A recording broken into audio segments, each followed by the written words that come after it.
I could start like this, third-person omniscient. She chucked it all and moved to Paris. I like chucked it all, as if you could shove chunks of your life out the door of a moving vehicle, say a 1968 Chevrolet Camaro, newly restored on fat tires, vintage Beastie Boys playing in the background. Or how about, she picked up and left, with its faux folksiness, a hair away from, she just plumb picked up and left, Jed. As if one could pack one's possessions in a skirt and hoist it up, hoops and crinoline, and take off. Then there's that slightly perplexing picked up. It reminds me of my childhood jackstraws game. All those plastic bone-colored pieces, a hoe jimmied up by a rake or a sword or a trowel. The first few rounds are always carefree, reckless. It's only near the end when precision and silence rule the game, when everything hinges on the last move. Or no dodge and weave, no embroidery, no third person, no all-knowing voice. I left. It was easy for me to move to Paris, and I had to leave. Like that. One day, my life became unbearable. Straw, camel, back, and the unmistakable sound of splinters, or whatever a broken heart sounds like to the possessor. For the record, shattering glass, snapping tennis racket strings, the braying of world-weary donkeys, the high-pitched internal bat squeak of air being forced through congested sinuses, to name a few.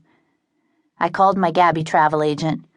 Many minutes and credit card numbers later, I had a ticket and a week to pack and get my life in order.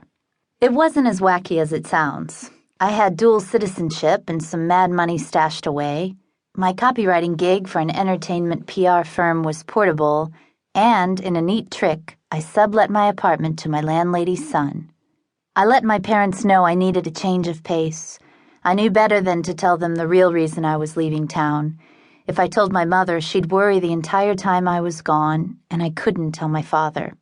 He was so unnerved by any display of emotional distress that he invariably shut down, his eyes either glazing over or darting back and forth in search of the nearest possible exit. All of my friends figured a change would do me good. Except Lindsay. "Anna, you're running away," she said, point blank on the phone, as if the accusation, like a bullet, would stop me in my tracks. I could picture her in her stainless steel kitchen, baby Ethan balanced on her hip, while she edited a movie trailer on 3 iMacs and pureed organic bok choy. Ever since she'd become a mother, she'd had no time for anyone's bullshit, least of all mine. Figuring there was no point in arguing, I trilled, "Yes, I am," nearly like a country singer. I felt giddy. "And righteous about it," I added.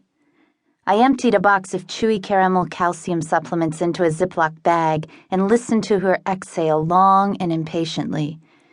Surveying the somber piles of clothing around me, I thought of something Hank Williams Jr. had said about black being good for funerals and everything else. Remember when I was having a rough time, how I wanted to get in a boat and take off, but I knew that once I got in the boat and put out to sea, all my problems would crawl out of the woodwork. I knew they'd find a way on board as stowaways. She was relentless, a Sherman tank of run-on sentences. My nose twitched. There was a prettier way of telling it, and she'd butchered the metaphor. "You have obligations, responsibilities," she added. "Actually, I don't," I uttered a tad bit waspishly. "I don't have any commitments, and being in the city has become unbearable. I can't stay here." The last sentence came out like a low howl, barely restrained from being frightening. I could have used the word keening. It would have been right. She was quiet, remarshaling forces. "What, you think they don't have People magazine in Paris?" she countered.